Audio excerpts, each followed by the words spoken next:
اچھا یہاں ایک بات اور بھی ذہن میں رکھیں، یہ اعتراض کس کو ہے کہ مولانا تھانوی کو انگریز پیسے دیتا تھا یا تنخواہ دیتا تھا؟ یہ اعتراض کس کو ہے؟ آپ ذرا سوچیں نا، کن لوگوں کو ہے، کس مسلک کو ہے، کس گروپ کو ہے، کس فرقے کو ہے؟ یہ اہل بدعت کے بریلوی فرقے کو یہ اعتراض ہے کہ مولانا تھانوی کو انگریز پیسے دیتا ہے۔ کس کو ہے؟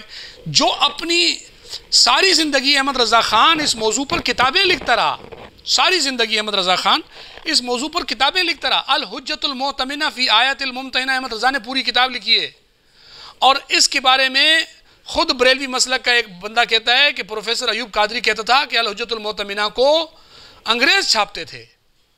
اور یہ جناب اس الحجت المؤتمنہ میں ہے کیا؟ آپ دیکھیں ذرا، ابھی آپ کو پتہ چل جائے گا اس میں ہے کیا چیز، ساری بات آپ کے سامنے کھل کر واضح ہو جائے گی کہ الحجت المؤتمنہ میں ہے کیا۔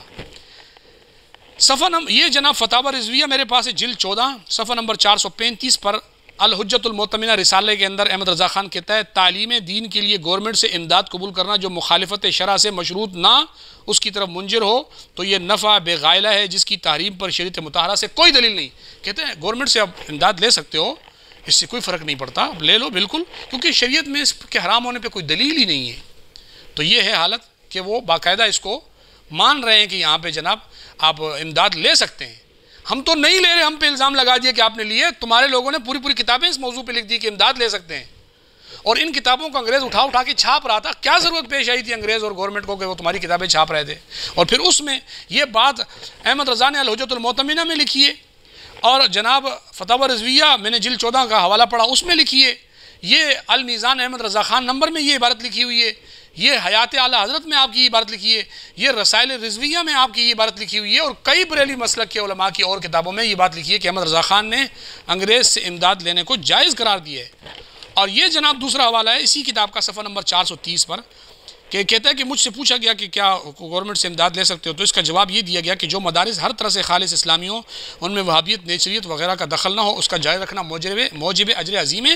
ایسے مدارس کے لیے گورنمنٹ اگر اپنے پاس سے امداد کرتی ہے تو لینا جائز تھا، نہ کہ جب وہ بھی امداد رعایا ہی کے مال سے ہے۔ سوال یہ ہے کہ کہتا ہے کہ گورنمنٹ سے پیسے لینا جائز ہے، وہابیت اور نیچریت کا اس مدرسے میں دخل نہیں ہونا چاہیے، پھر آپ لے سکتے ہیں۔ یعنی پتہ یہ چلا کہ انگریز وہابیت کے مدرسوں میں نہیں دے رہا، ان کے مدرسے میں دے رہا ہے۔ پھر اعلیٰ حضرت کو وہابیت کا اثر تو اس میں برداشت نہیں تھا، لیکن انگریز کا پیسہ برداشت تھا۔ وہ کہتے ہیں وہ لے سکتے ہیں، وہابیت کا اثر نہیں ہونا چاہیے۔ انگریز کا پیسہ بیچ میں آ جائے کوئی مسئلہ نہیں، لیکن وہابیت کا اثر نہیں ہونا چاہیے۔ یہ ہے آپ کی انگریز نوازی۔ اس پر حوالہ دیں، جواب دیں آپ کے پاس قیامت کی صبح تک اس بات کا کوئی جواب نہیں۔ اور یہ جناب دوسری کتاب میرے پاس باقاعدہ ایک بریلوی مسلک والے نے اپنی کتاب میں لکھا ہے، منزل کی تلاش کتاب ہے، اس میں کئی بریلوی علماء کی تقاریز ہیں، بڑے بڑے بریلوی علماء کی تقاریز اس میں موجود ہے۔ اس میں لکھا ہوا ہے کہ انگریزوں نے ایک شخص لاس آف عربی، ایک شخص تھا جس کو عربی زبان آتی تھی، وہ لوگوں کو جا کر انگریزوں کی طرف سے حدیثیں سناتا تھا، الائمۃ من القریش، اور خلافت عثمانیہ کے خلاف، اور جناب وہ انگریزوں کی ٹاؤٹی اور ایجنٹی کا کام کرتا تھا، اور یہ حدیثیں سنا کے کرتا تھا۔ آپ کو پتہ ہے یہ بریلوی لکھ رہا ہے، اور اس کے اوپر بڑے بڑے بریلوی علماء کی تقاریز ہیں، حتیٰ کہ پیر نقیب الرحمن جیسے بریلوی عالم کی تقریز ہے، منشا تابش قصوری جیسے بریلوی عالم کی تقریز ہے، اور ان کی تقریزوں کے ساتھ یہ لکھا ہوا ہے کہ جناب یہ انگریز کا ایجنٹ تھا جو الائمۃ من القریش پڑھ رہا ہے۔ آپ کو پتہ ہے یہ باقاعدہ احمد رضا نے اس موضوع پر پوری کتاب لکھی ہے، کہ دوام العیش من ان الائمۃ بان الائمۃ من القریش۔ اگر وہ شخص ایک حدیث پڑھ کر لوگوں کو سنائے تو آپ کہیں کہ وہ انگریز کا ایجنٹ تھا، تو جو پوری کتاب اس موضوع پہ لکھ دے وہ کتنے درجے کا انگریز کا ایجنٹ ہوگا؟ آپ نے کبھی اس چیز کو نوٹ کیا ہے؟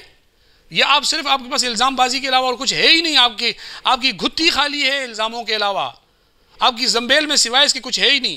اور یہ دیکھیں جناب، یہ میں دوسرا والا پڑھ رہا ہوں، یہی فتاوی رضویہ جلد 14 میں لکھا ہے صفحہ 12 پہ کہ دوام العیش فی الائمۃ من القریش، یہ رسالہ آپ کی وفات کے بعد چھپا، اس کی اشاعت سے انگریز کو فائدہ پہنچانا مقصود ہوتا تو آپ کی ظاہری زندگی میں شائع کیا جاتا۔ یعنی آپ مان رہے ہو کہ انگریز اگر احمد رضا کی ظاہری زندگی میں کتاب چھپتی تو انگریز کو فائدہ ہونا تھا، یعنی کہنے کا مطلب یہ ہوا کہ یہ اصل میں تو فائدہ ہی تھا لیکن بس ظاہری زندگی میں نہیں چھپا، ورنہ فائدہ اس سے ہے انگریز کو۔ یہ تو آپ تسلیم کر رہے ہو، ہم تو نہیں بول رہے۔